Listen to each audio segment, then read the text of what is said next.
The world's changed forever. The front runner for president of the United States, former President Donald Trump, almost got assassinated. Literally shot through the ear. He was just one slight head turn away from a very, very different world if the assassin had been successful.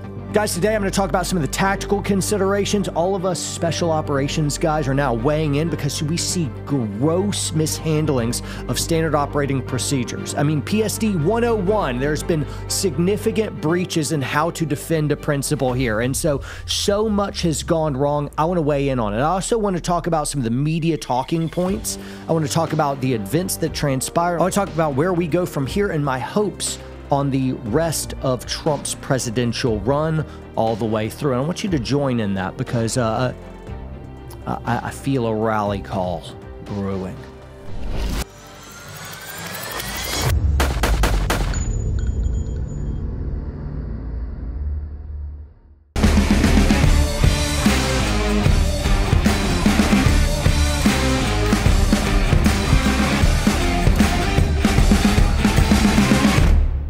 Today's special episode, we are bringing out as fast as we can, so we're not including some of the other elements that we usually have in the show of like our Q and ambush section or our hot topics. We're just going to boil it down to this major topic and be able to release it as fast as we can because I think it's time sensitive and people need to know, and I want to chat about very, very specific events. So first and foremost, I have found one of the best timelines of the events that transpired, and it includes multiple shots that are happening in real time and synced up, so you can really see multiple vantage points and get an idea of what's happening with the would-be assassin in real time as Trump is taking the stage and speaking through. And meanwhile, what is security doing all that? I'm going to ask some key questions. You may hear my voice chiming in as we watch this video together. Here we go. Let's cue it up, Ryan. He was doing his job. I wouldn't even be doing this. I'd be at some beautiful place with a gorgeous ocean. Look, they're all pointing. The Atlantic, maybe the Pacific. Yeah, someone's on top of the roof. Look. There he is right there. So immediately in. Right there, see him? Fans have already identified he's laying down. the shooter. Highly suspicious. I'm here with you fighting like hell to get a Senate. What's happening? And to make sure we take back the White House, because if we do, we're going to make America better than ever before. We're going to make it. Yeah, look.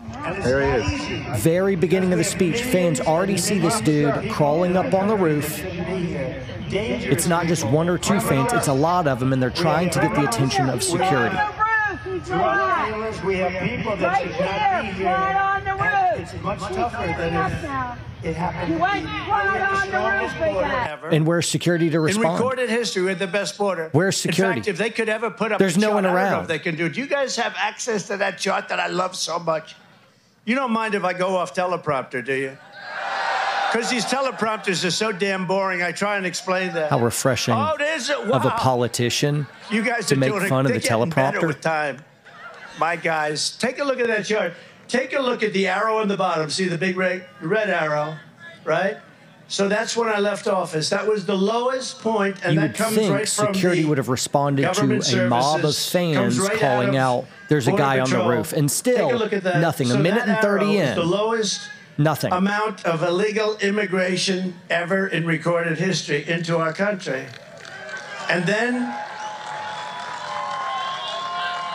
then the worst president in the history of our country took over. And look what happened to our country. Probably 20 million people. All right, we got a view of And you know, that's a little bit old. part of the security detail trooping inner perimeter. See the counter sniper team on the roof. Shots have rung out at 2 minutes in. It's difficult to know whether those are all the shooter shots or it's the counter sniper team that are putting it down. I think the second volley was the counter sniper team. And then one final shot to make sure movement ceases from the gunman on the roof. We got breaking news. We got breaking news coming in. Shots fired. And the Secret Service has got President Trump down. At this point, their job is to be a human meat shield. And they should be getting him off now. They should be moving him off. Need to go live right now. Let's go, let's go, let's go. Time to go. We are live right now at the Trump rally. We don't know if President Trump has been shot. We know he hit the ground. We do not know if President Trump has been shot. Calling for his shoes. If you're on PSD detail right here, you don't let him get his shoes. You say, we'll get your shoes for you. Somebody else gets his shoes, and you don't risk his life further by getting shoes. Way to go, man. Look at him.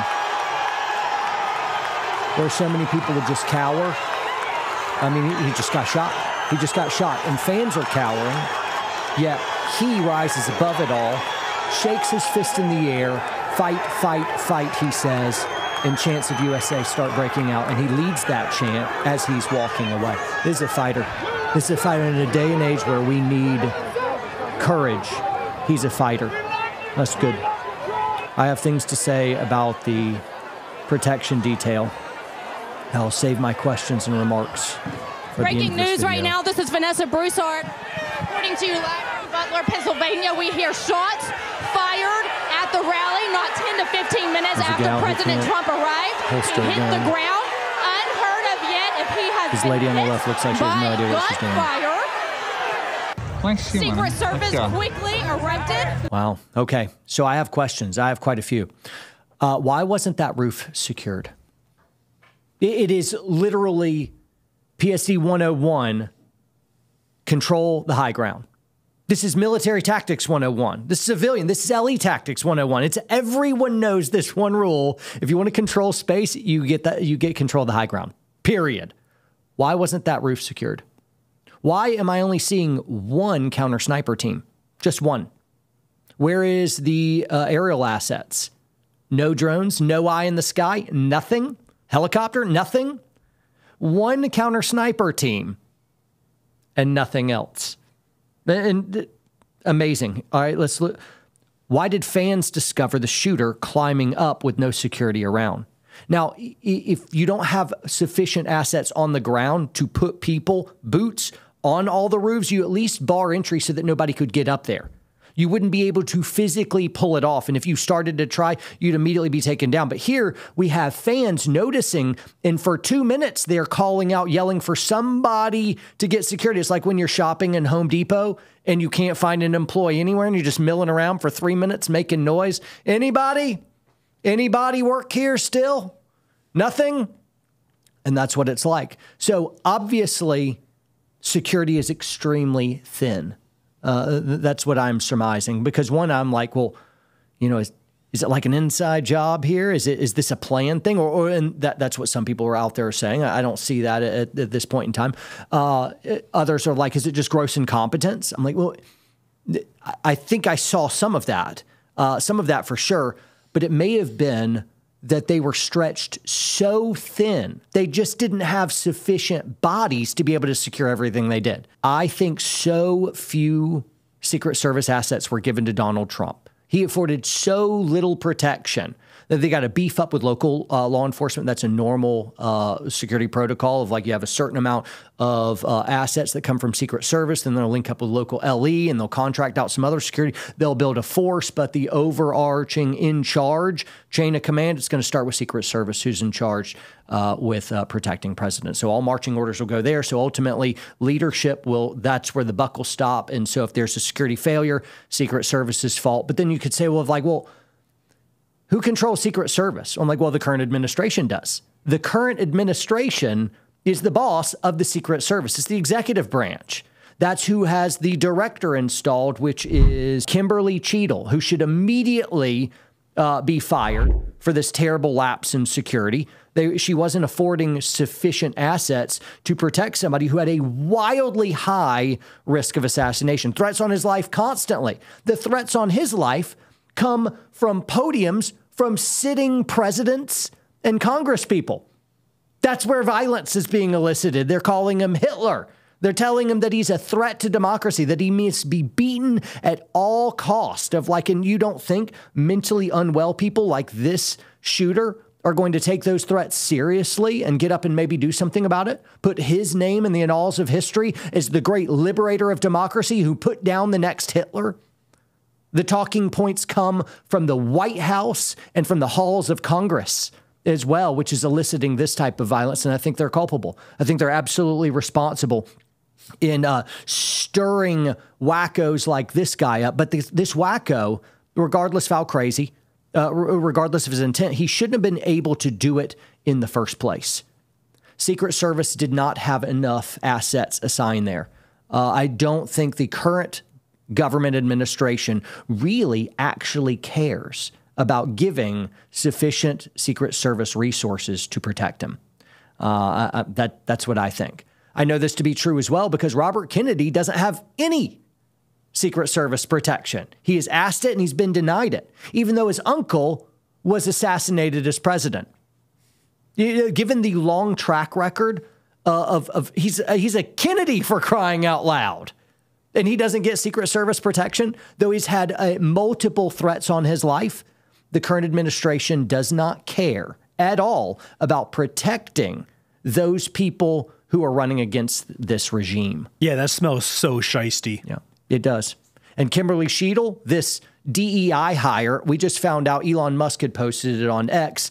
That brought my attention to it. Her last job, her last gig was working for Pepsi Cola as a security personnel. So Elon Musk would smugly remark, like, yeah, she was guarding bags of chips before the former president, one of the greatest security risks ever. All these different commentators, all these different folks on the conservative right saw this coming a million miles away.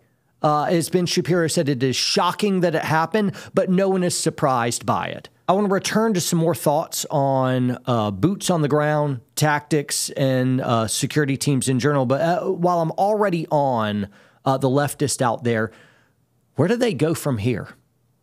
What's the next play in the political theater at large? Is already they impeached Donald Trump. Then they censored him, a billionaire, sitting president, most powerful man on the planet. All these social media platforms just censored him, just took away his voice, and the media refused to report on him unless it was some type of defamatory propaganda campaign. So you didn't get him just speaking, you'd get a soundbite, and then they'd play it out of context to destroy the man's character. So impeachment, widespread defamation in a propaganda campaign that's drudged on for years, mind you.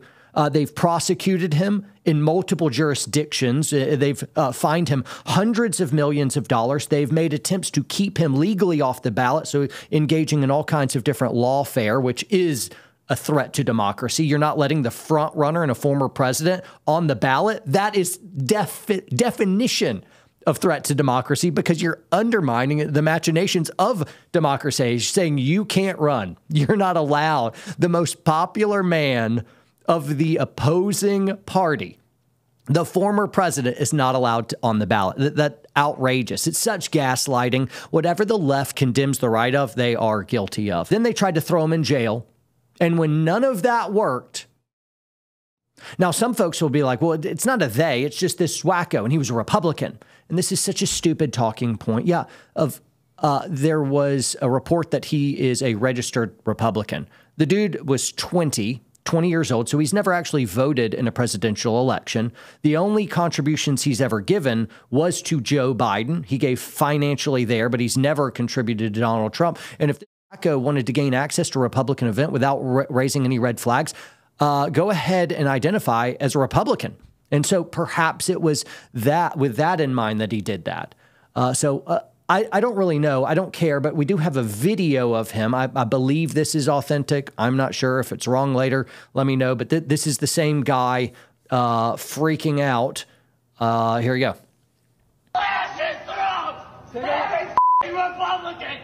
Say my balls! Say that one more time. Republican Trump!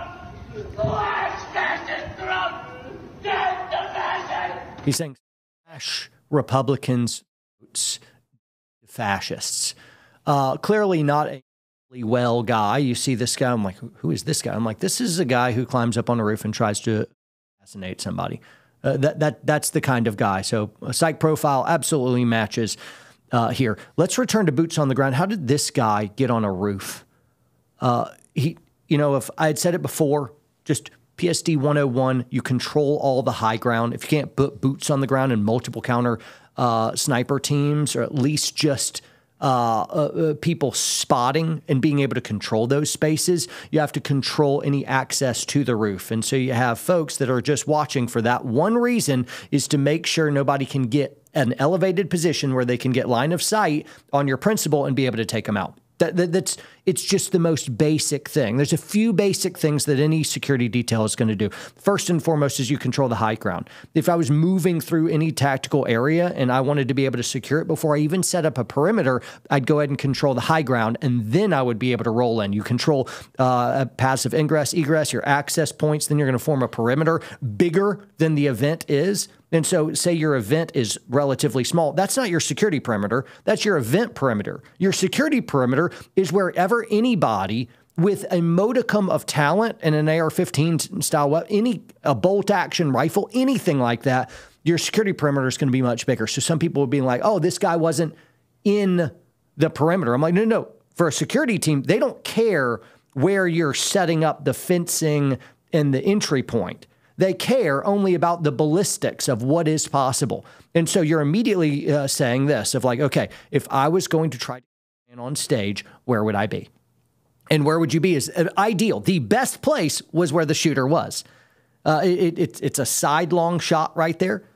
So you're basically going to be going for ear hole. That's deanimation, cut puppet strings, and falls. And that also would give me the least chance of collateral damage because you have grandstands behind them and then you have them in front of them. So a side-on shot, that's actually a good way to be able to do it. So I'm looking at all these different roofs and all these different places. That would be the primary honeypot. That would be my favorite pick for how I was going to be able to set up some type of shooting position. The next thing I wanted to call attention to is the hands-on security team that's immediately attached to principal. When you're selecting some type of personal security detail that is attached to a principal, you want people that are big dudes, human meat shields, because that's part of the job. If you are arm's reach of principal, your job, well, you have a few different jobs, but one of them, if shots ring out, you stand up high and you make yourself big and wide. Hopefully you got some armor on, but if you don't, you're a human meat shield. That's the job. What I don't like here is I saw a female who was attached to him, and I don't know why a female was selected other than a female could be in Secret Service, but not being a principal escort right there. That's not who you want. You want somebody taller than your principal, broader than their principal. You want them to be thick-chested as well, so they get max penetration of any type of flesh so that it doesn't enter into your principal. The whole gig is you're trading your life for them. That's why this security detail, they immediately hugged him and embraced. But the gal in front didn't do that. She hugged and she dipped down low. And I'm like, no, stand up. I know you're scared, but stand up. That's the whole job, is to make yourself as big of a target as you can and your principal as small as a target. And so I noticed this gal up front didn't do a good job. Also, there's another shot where another gal, she is crouched down and is away from the president as well. And so I'm like, nope, can't have that either. She's gone. You want big strapping lads who are able to crush anybody that wanted to go hands-on, or a knife attack. It may not be a gun, could be a knife attack, could be somebody just trying to assault open hands or something. And you want somebody who can go complete savage on them, crush them, overwhelm them with force in just a moment. And so I want hands-on martial arts guys and big strapping guys as well.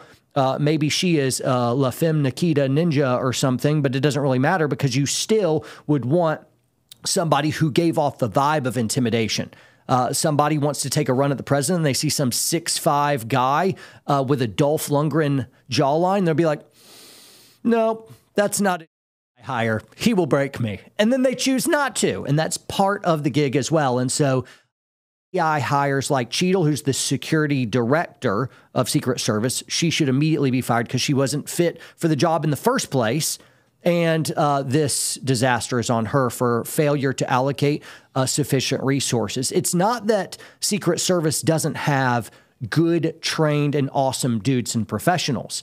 I bet some of them were right there at that event, but they can only do so much when you've tied their hands without sufficient resources and assets. So what I don't want to do is throw shade at that one sniper team on the roof. I don't know what the things were. It's a big deal for a sniper team to, while a former president is speaking, you are the one that opens up fire. Maybe they saw a dude, but they couldn't get a good firm ID on a rifle. They didn't know that. Well, I don't know. Yeah. And maybe that's extending too much grace. It probably is. But my big point is if they had had sufficient resources, they wouldn't have been the only security detail with only one line of sight, nobody around to even confirm. It was just them seeing, and I don't know what they were saw. Maybe if I was there, maybe I couldn't have seen it either. But to be the one who breaks that first shot and opens up, that's a ballsy, scary thing. Now, if you could see profile of rifle and you saw it pretty cut and dry, and these guys, I think, would have pulled the trigger right away. But it shouldn't have all rested on this one counter sniper team is the point. And so I don't want to armchair quarterback them. I think it would have been really great if they had shot earlier. It would have been really, really great if that had happened. But it shouldn't have all come down to just these guys. And that's what it looked like it did. They did not have sufficient assets afforded for the protection of such a high-value target. Well, coming into the studio chat for today, I had read an article that the rules of engagement for those sniper teams is that they cannot take the first shot. That is a rule of engagement for them because people will be watching these presidents with binoculars. And so the last thing they want is to take a shot at somebody who actually just has a binocular set. Great. Let me interrupt you. That would absolve in some way a good soldier just following his duty. Though, a real good soldier would say, hey, screw you. He's trying to kill somebody here. He's trying to assassinate. Bump your chain of command and your ROE. I'm going to take this shooter out, and then you can fire me later, but I'm not letting this innocent guy die on my watch from a sicko. And so you could just say, yeah, you can take your ROE and shove it. I'll do what I want. And so that is in play. But who decided what that ROE policy would be? And it's a terrible policy. It would be a terrible policy. Wait until they shoot him. And then you can then you can get revenge on the assassin, but you can't prevent the assassination. Well, what's your job? The courts are the revenge. I don't need you to be a faster court. I need you to stop an assassination. It's the whole job. And so if that is true, and I don't know that it is, please tell me that is not true. That would lie on the security director. And that would be Cheadle. Correct. If you're going to bring a rifle to a presidential rally and get on top of a roof, I think you've played your cards. How in the world did he even get an Air-15 in? It's not like you can EDC that thing in. You can't just hide it in your waistline and walk in. As you've already showed, lots of people saw him crawling up the roof. The BBC interviewed that one redheaded guy, Carrot Top, saying, no, he had a rifle. We watched him go right up the building. Yeah, let's watch that interview. Here we go. So we had a party here all day. At the, you can see behind us at the Brinkles Farm and Greenhouse here. We had a party. And we all decided, hey, when we hear Trump up there, we're going to walk up through the field, stand by the trees up there under the shade, and watch and listen to the rally, right? We couldn't see him, but we could hear him. So we walked up, and probably 5 to 7 minutes of Trump speaking. I'm estimating here. I have no idea, But we noticed the guy crawling, bear crawling up the roof of the building beside us, 50 feet away from us. So we're standing there, we're pointing at the guy crawling up the roof. And he had a gun, right? He had a rifle. We could clearly see him with a rifle, absolutely. We're pointing at him. The police are down there running around on the ground. We're like, hey, man, there's a guy on the roof with a rifle. And the police are like, huh, what? Like they didn't know what was going on. We're like, hey, right here on the roof. We can see him from right here. This is egregious. This is so upsetting. So this guy had told police he has a rifle. He is right there. He is on the building.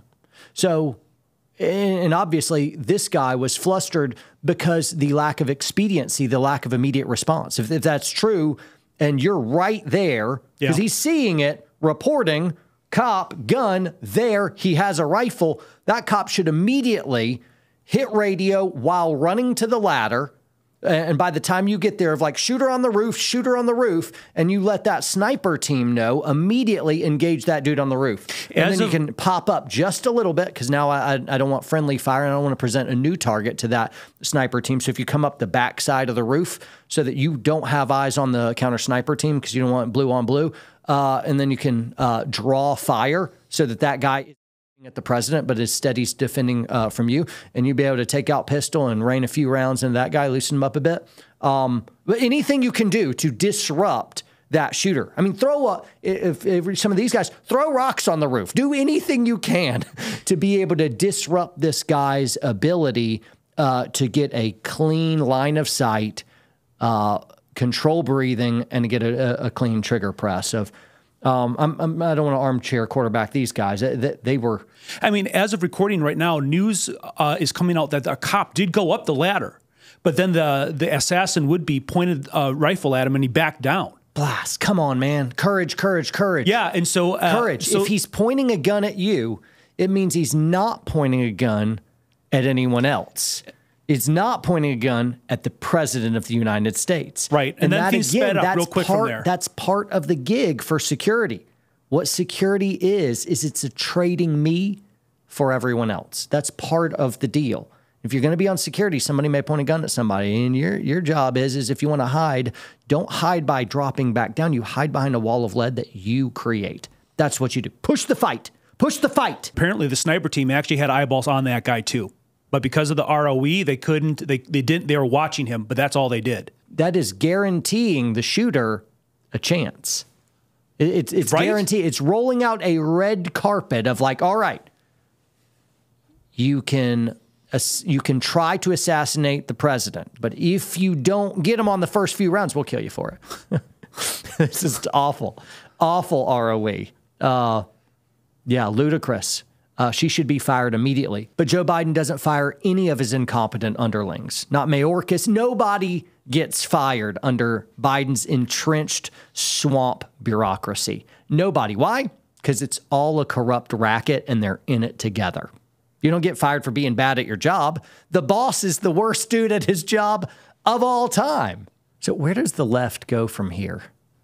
You know, of like for the event, they will immediately start blaming AR-15s. So instead of rightfully blaming the shooter, you wrongfully blame the gun so as to disarm all the law-abiding good Americans out there because somebody did something bad. All the good guys now have to get rid of their AR-15s. Let's suspend the Second Amendment because of what a wacko did. It's like banning cars because a drunk driver drove one, and so nobody gets to drive cars anymore. That is intellectually what's happened. So the left may blame the gun. The left may frame the shooter as a crazy Republican, even though that doesn't hold water in the video clip that we just saw. And he never donated any money to the Republican Party. He got their name, but he gave money to Joe Biden. And before they ascribe of like, no, it's the radical right-wingers who are the ones that do violence. I'm like, no. It's the lefties that are always rioting and burning cities. I was thinking about this morning. Whenever there's an attempt on a president or a successful assassination on a president, that president is always a Republican. So Teddy Roosevelt, Lincoln, Garfield, Trump, Reagan, by today's standards, even the ones like JFK, who'd be a Democrat then, by today's standards, he'd absolutely be a Republican. The Democratic Party would eat him alive for not being woke enough. The Overton window has taken the old school Democrats, shifted them hardcore, radical conservatives by today's standards back then, and they have gone into never land of the ideology.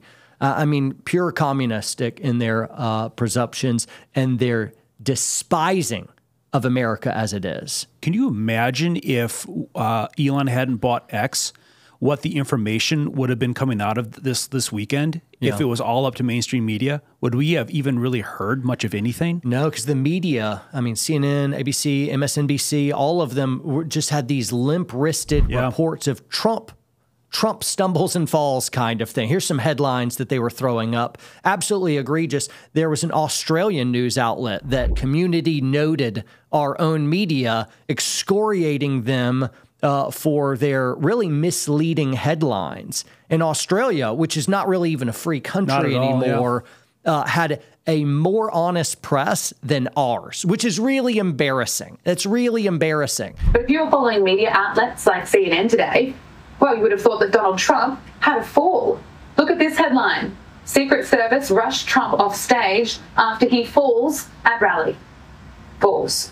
It was an attempt. Let me land the plane. Here's my hope for Donald Trump going forward.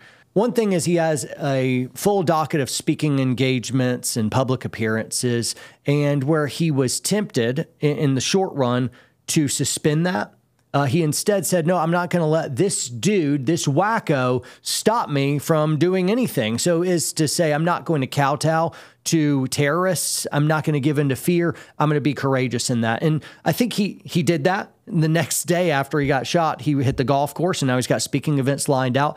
Okay, I get that, and that's really good optics, and that's really important. But please don't die. Please don't die. That would be really, really bad. And though we saw you being courageous. We got the message. Good job. We saw you not cower in fear immediately after the event either. Good job. Way to go. Now we need you to stay alive. And so my hope would be for President Trump to do less speaking engagements and only do speaking engagements where you can do incredible security. If it's an area that can't be very well secured because of the topography or aerial buildings around and you don't have sufficient resources, cancel the event. You don't need the speaking event as much as we need you to just stay alive at this point. And it's not cowardice. We've already seen you be courageous. Now it's just common sense. They will do nothing. They will stop at nothing to remove you. They've already shown that they will do anything to remove you. Don't be more of a target than you need to be. You're not logging huge wins out that you've won it. Now get a little bit more security. And let's take this to the election. We need you to be the next president-elect. That'd be your administration entering the White House. That's what we need. Therefore, even if you're removed once you're in office, at least it will be your administration entrenched instead of the sitting one. So we really, really need you to stay alive. And I hope that President Trump would see that bigger picture. Second thing, Ben, you brought this up. You told me something really interesting this morning after Reagan had survived an assassination attempt. What was that? Right, yeah. So Reagan's assassination attempt in 1981, which, by the way, was the last time that this happened. So for both John and I, for probably the majority of you, this kind of event has never happened in our lifetime, at least in our memory. So this is unique, is that the day that happened for Reagan, he wrote in his journal the next day that he believed that the Lord had given him an opportunity, a second chance. And in his journal, he wrote down something to the effect of that he was going to look forward to living in a way that would bring honor to the Lord. And so it was a moment in Reagan's life that forever changed his soul. It brought gratitude to him in a way that if you look at the statements that are coming out of Trump right now, even some insiders speak from his campaign as saying that he is, the last 24 hours for him has been almost hyper spiritual, where he has realized that that a divine grace, a Holy Spirit wind, if you will, is what kept him alive when he should be dead. Which is great. He gave glory to God. My hope for President Trump would be that sticks. Yeah. That he would devote himself to ardently following the sovereign God who spared his life, and he recognizes that he should be following the Lord's will. I hope Trump would see that his life was just purchased. His life was bought. Everything else is borrowed time. The bullet should have hit him. That is such a 140-yard shot. Yep. That is such an easy shot of like, I could have done that standing up with a 20-mile-an-hour crosswind. That is a pathetically easy shot. And so he should be dead. And so I hope that his religious zeal in this respect would really lead us into being one nation under God again. And with the last note, and I'd said this a little bit earlier in the episode, the crowds cowered in fear. That's what happens when shots ring out. People immediately, sympathetic nervous system response, get low, get safe. He did what he was trained to do, which is good. He realized he'd been shot, and Trump, just kind of in a little bit of a state of shock, just kind of lowers himself out of view and lets Secret Service dogpile him, which is the right call. That's what he's supposed to do. But then that fighter in him, that tenacity really came out. And you saw him, wait, a man in authority here. And he raises his fist and he says, fight, fight, fight. And man, it is a time not for cowardice, but for courage. We need a hero that would unite us amidst all the corruption, amidst the swamp, amidst our dying, failing republic.